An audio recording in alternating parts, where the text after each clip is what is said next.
Hello, my name is Silverette, and today I'm going over my overall thoughts on the demo from Moses and Plato, Last Train to Clawville. It's produced by Toad Productions and developed by a Wild Gentleman.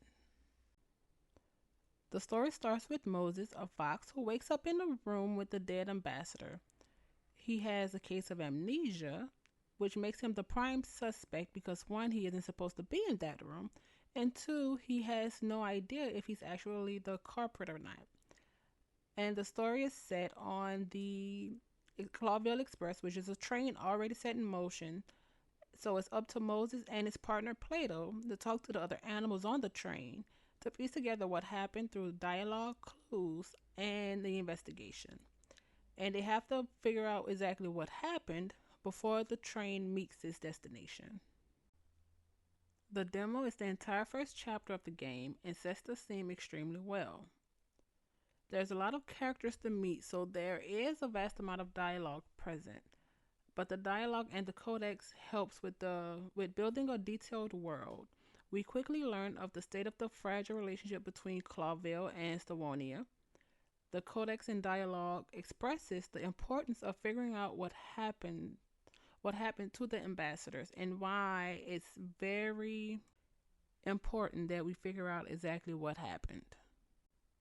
We play as Moses Wildflower, a fox that works for the Clawville Police Department with his partner Plato, a palace cat. While Moses is logical, Plato is portrayed as a very hot headed and blunt individual, though the two seem to work well together. We also meet others who, upon talking to them, show more personalities the more you talk. We have a smuggling goose, a water buffalo diplomat, a wombat baron, and many more characters that were all interesting. The demo is primarily voice, which helps with the amount of dialogue there is currently.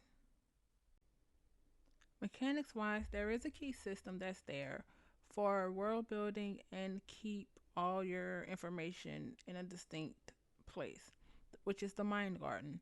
The mind garden has four distinct areas: the animal area, where you see everyone you meet and their basic information; the codex area, which expands on the world and settings, each entry only available when a topic comes up in conversation. Next is the facts and clues, which arranges all the important clues we find and fill in the facts we learn about it as we progress.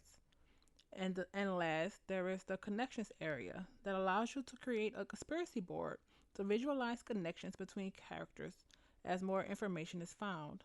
These connections can be created, modified, and dropped at any given time of the gameplay. Next, there are Moses' interactions during investigations. He can use his senses of hearing, smelling, and his perception to pick up on clues as he enters locations. You can then use those clues, like details he have noticed, or if he eavesdropped on a conversation, that can be used to ask later questions in dialogue. There is also a time mechanic where certain actions move time forward. You can look at certain scenes and talk to certain people and go through certain dialogue options. But whenever you see the clock icon, that means that when clicked, it will progress time and the countdown on the top right leading to a key event will go down one. And when you reach that key event, that means that some interactions and some dialogues will be lost. So it's best to be mindful on who to.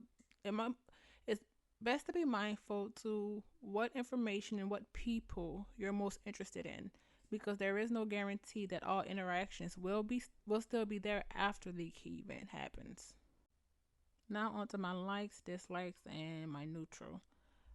I like the card mini game that the game has. It was extremely fun. The rules were easy, and once I got the hang of the aspect of the tactics, I had a blast. Though I only played it once, and there is a chance that maybe playing it repeatedly may get boring, but for the one time I played it, I loved it. I also liked the characters and how they were written. I loved Plato. He was probably my favorite. But in the 3 hour demo, there was one character that upon initially meeting her, I was like, she's alright. But there was one dialogue I eventually got to that literally switched my train of thought on her because it made me think about her from, okay, in this world, this is what this person would go through. And it shows how conditions of different parts of the world can change a person.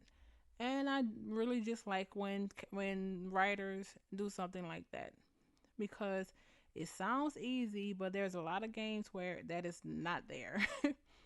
I'm neutral on the inventory as of right now, and the inventory does have a hidden clue system. I wasn't, I didn't dislike it or really like it. It was just there for me because in the demo, it didn't show anything that mattered and pertaining to it in the dialogue or the investigations. So maybe down the line in the full game, if it shows that, okay, this is why this hidden clue is important, I may change my stance. But that's why it's neutral because this is a demo and there could be a reason why it's there. And the only really dislike I have, which is really not a dislike because this is the kind of game it is, would be some of the dialogue. And it it's only because some of the dialogue, it's not that it was boring, but some of it I felt like was unnecessary.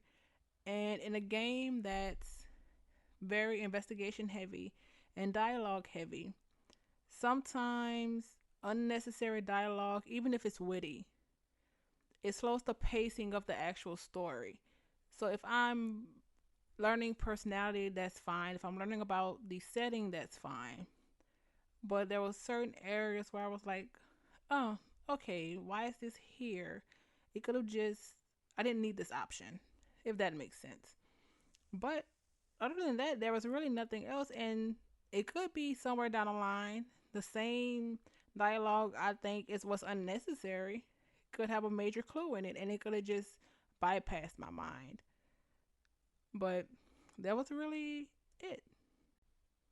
But with that, I hope you all enjoyed the summary of Moses and Plato, Last Train of Clawville's demo.